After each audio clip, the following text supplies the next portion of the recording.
अस्सलाम वालेकुम दोस्तों and welcome to Mois TV. Pakistan सकाफ़ती और तारीख़ी एतबार से एक बड़ा मुल्क है और इसकी दस्तकारी इसके खितों के साथ साथ इसके कारीगरों की सलाहियतों की भी अक्कासी करती है। पाकिस्तान मुल्क में दस्तकारी की एक भरपूर रवायत है जिसने वक्त की कसौटी का मुकाबला किया। पाकिस्तान में दस्तकारी की एक तवील तारीख है जिसमें कई रवायती दस्तकारी नस्ल दर नस्ल गुजरी हैं। आज की वीडियो में हम पाकिस्तान के 10 इंतहाई शानदार हैंडीक्राफ्ट के बारे में देखेंगे और इनमें छुपे हुए ख़जानों से पर्दा उठाएंगे जो पाकिस्तान की दस्तकारी को वाकई उम्दा बनाती है। तो दोस्तों बगैर देर किए आज की वीडियो शुरू करते हैं। सबसे पहले हम बात करते हैं लकड़ी के नक्शो निगार। लकड़ी के नक्शो निगार पाकिस्तान में एक रवायती दस्तकारी है जो कारीगर की गैर मामूली कारीगरी और भरपूर सलाहियतों को जाहिर करती है। लकड़ी के ये शानदार नक्शो निगार न सिर्फ आराइशी हैं बल्कि करामत भी हैं क्योंकि ये अक्सर फर्नीचर, तमीराती नासिर, आराइशी सामान जैसे आईने के फ्रेम, दरवाजे, खिड़कियाँ वगैरह फर्नीचर में इस्तेमाल होते हैं। लकड़ी के नक्शो निगार बहुत ही खूबसूरत होते हैं। इन नक्शो निगार में कारीगरों की छुपी मेहनत दिखती है। न सिर्फ खूबसूरती बल्कि इसका डिज़ाइन भी लोगों को पसंद आता है। लोग अपने घरों में लकड़ी के नए नए डिज़ाइन से नक्शो निगार बनाते हैं। फिर आता है संगमरमर के नक्शो निगार। संगमरमर के नक्शो निगार एक नुमाया और मकबूल दस्तकारी है और इसकी पाकिस्तान खुसूसन लाहौर में एक तवील तारीख है। पाकिस्तानी कारीगर नस्लों से संगमरमर के साथ काम कर रहे हैं और इनके ये काम अक्सर मसाजिद में देखने को मिलते हैं, जैसे कि फैसल मस्जिद जो कि इस्लामाबाद में वाक़ है। उसमें नहायत ही खूबसूरत संगमरमर का पत्थर लगा हुआ है। ये पत्थर गर्मी में भी ठंडा रहता है और लोग यहाँ पैदल चलते हैं। इसके बाद हमारे पास आते हैं नीली मिट्टी के बर्तन। नीली मिट्टी के बर्तन पाकिस्तान में ख़ास तौर पर जनूबी एशिया के शहर मुल्तान में एक रवायती और शानदार दस्तकारी है। शानदार नीले और सफ़ेद ग्लेजेस के साथ साथ वसी फूलों और ज्योमेट्रिक डिज़ाइंस इनके आर्ट की वजाहत करते हैं।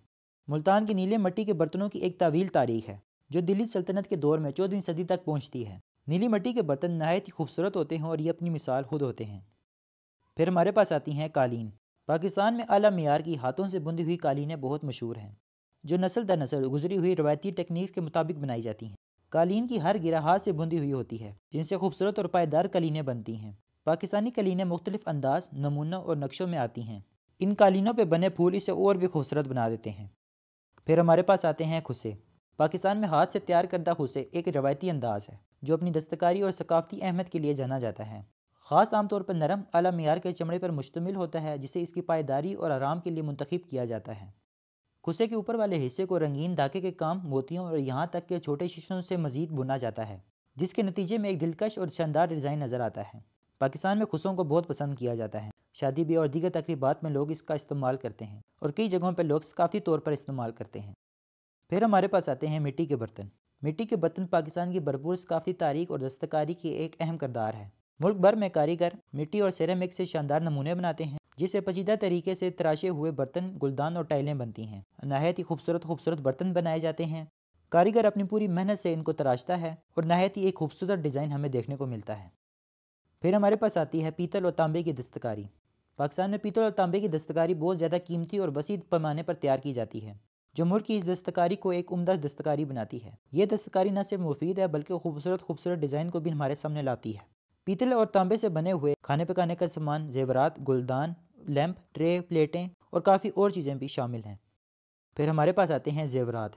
पाकिस्तानी जेवरात अपने खूबसूरत डिज़ाइन, मुख्तलिफ मवाद के इस्तेमाल और मुख्तलिफ इलाकों के लिए मशहूर है। पाकिस्तान में जेवरात की दस्तकारी कुछ नुमाया इकसाम में शामिल है। कंगन के जेवरात, चांदी के जेवरात, कीमती पत्थर के जेवरात, पिशावरी जेवरात और बहुत कुछ।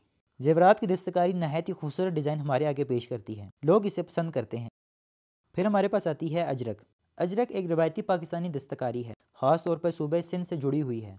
इसकी बहुत सी ज़्यादा सकाफती और तारीखी अहमियत है और ये सिंधी शनाख्ती अलामत के तौर पर काम करती है।